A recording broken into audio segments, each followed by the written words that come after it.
तेरे वादे पे जिए हम तो ये जान झूठ जाना कि खुशी से मर न जाते अगर एतबार होता। जम्मू कश्मीर की सरकार ने एक एमओयू साइन किया था अपोलो के साथ, और एमओयू साइन भी कैसे किया गया।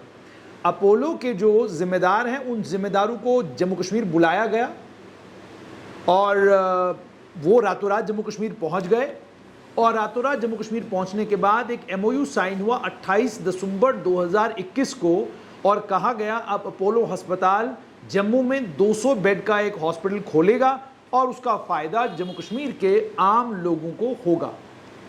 लेकिन 28 दिसंबर 2021 के बाद 2022 खत्म हो चुका है और साल 2023 का भी मई का महीना आ चुका है, लेकिन अभी तक कोई खबर नहीं कि अपोलो वाले कहां हैं।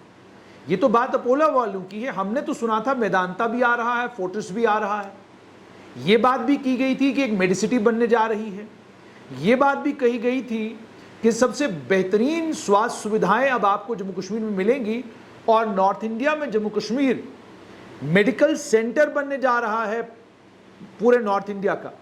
यानी पूरा उत्तर भारत जो है जम्मू कश्मीर की तरफ देखेगा जब उन्हें इलाज के लिए कहीं जाना होगा।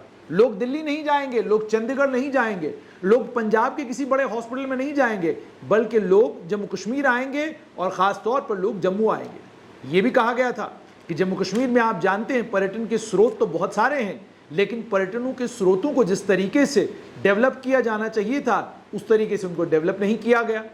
नतीजा ये निकला कि लोग जम्मू आते तो हैं लेकिन उन्हें मालूम नहीं जम्मू में जाना कहाँ कहाँ है पर है। भद्रवाह एक बड़ी खूबसूरत टूरिस्ट डेस्टिनेशन है, लेकिन भद्रवाह में वो सुख सुविधाएं उपलब्ध नहीं है जिन सुख सुविधाओं के चलते पर्यटक बड़ी संख्या में भद्रवाह आए। अब चलिए, पर्यटन की बात तो आज करूंगा नहीं, आज सिर्फ मेडिसिटी पर ही बात करते हैं। वो मेडिसिटी वाले बाबू जिन्होंने मेडिसिटी का कॉन्सेप्ट जम्मू कश्मीर की सरकार को दिया था, वह आजकल मेडिकल कॉलेजेस की देखरेख कर रहे हैं। और हालांकि उन्होंने पूरे अपने जीवन काल में कभी मेडिकल कॉलेज में पढ़ाया नहीं, लेकिन तब भी वो कहते हैं कि हम एकेडमिक्स के साथ जुड़े हुए हैं और हमारी 62 साल की उम्र में रिटायरमेंट होनी चाहिए। और मुझे तो हैरानगी इस बात पर होती है कि कुछ ऐसे ऑफिसर हैं जो सुबह से लेकर शाम तक अपनी ईमानदारी का डंका खुद बजाते रहते हैं, और डंका ही नहीं बजाते हैं बल्कि अपनी ईमानदारी के चलते बदतमीजी की और बेअदबी की हदें पार करते हैं। वो लोग भी आजकल सरकार के पीछे पीछे भाग रहे हैं कि भैया हमको कुछ तो दे दो, हमें कोई काम तो पकड़ा दो, कोई काम हम करते रहें। और जब खुद को काम नहीं मिलता अपने रिश्तेदार को काम दिलवाएंगे, रिश्तेदार को काम नहीं मिलता भाई भतीजे को काम दिलवाएंगे, लेकिन है ईमानदार, है 101% ईमानदार। और इन्हीं सब ईमानदार लोगों ने, इन्हीं सब ऑनेस्ट लोगों ने मिलकर जम्मू कश्मीर की सरकार को मेडिसिटी का कॉन्सेप्ट दिया। कहा जम्मू कश्मीर में मेडिसिटी बनेगी, और फिर मेडिसिटी में यूं होगा, फिर मेडिसिटी में ऐसे होगा, फिर मेडिसिटी में वैसे होगा। ये ऐसे ही था जैसे एक ज़माने में डॉक्टर हसीब द्राबू मुफ्ती मोहम्मद सैयद को ये ख्वाब बेचा करते थे कि बिजली इतनी बनाएंगे और इतनी बिजली बेचेंगे कि जम्मू कश्मीर सेल्फ सफिशिएंट हो जाएगा, और एक बार हम सेल्फ सफिशिएंट हो गए तो उसके बाद हमको चिंता करने की ज़रूरत ही नहीं है, फिर हम केंद्र सरकार के पास कुछ मांगने के लिए, कुछ लेने के लिए जाएंगे ही नहीं। ये सारी कहानी यानी सपने दिखाने का काम बाबू लोगों का। सरकार वो सपने देखती भी है, बड़े बड़े वादे भी सरकार करती है, लेकिन आज के दिन की सच्चाई, आज के दिन भी सच्चाई यही है कि आज भी बड़ी संख्या में लोग अपना इलाज कराने के लिए पंजाब जा रहे हैं। आज भी बड़ी संख्या में लोग पंजाब के अस्पतालों का रुख कर रहे हैं। आज भी आपको जानकर हैरानगी होगी, जो बाबू लोग ऊपर कुर्सियों पर बैठे हुए हैं, कि आप एक सर्वे करवाइए और लखनपुर में पुलिस को इस काम पर लगाइए कि रोज़ कितनी एम्बुलेंसें पठानकोट जा रही हैं, रोज़ कितनी एम्बुलेंसें पंजाब के अलग अलग इलाकों में जा रही हैं, और वहाँ ये भी मालूम करिए कितने पेशेंट रोज़ जम्मू से इलाज कराने के लिए पंजाब के अलग अलग शहरों में जा रहे हैं। ये सब कुछ जम्मू कश्मीर में हो रहा है, और ये तब हो रहा है जब 5 अगस्त 2019 के बाद ये कहा गया था कि जम्मू कश्मीर में मेडिसिटी बनेगी। 5 अगस्त 2019 से 2020 का कालखंड चला गया, 21 चला गया, 22 चला गया, 23 की अगस्त आने वाली है, और अभी तक मेडिसिटी नाम की कोई चीज़ कहीं नज़र नहीं आ रही है। अपोलो जम्मू से गायब है। मेदांता वाले क्या कर रहे हैं कोई पता नहीं, फोर्टिस वाले आ रहे हैं कोई पता नहीं, पारस ग्रुप ऑफ हॉस्पिटल्स ने अस्पताल कश्मीर में क्या खोल लिया है, सब तालियां बजाई जा रहे हैं, सब कह रहे हैं जी हो गया, पहली इन्वेस्टमेंट आ गई, बहुत बड़ी इन्वेस्टमेंट आ गई।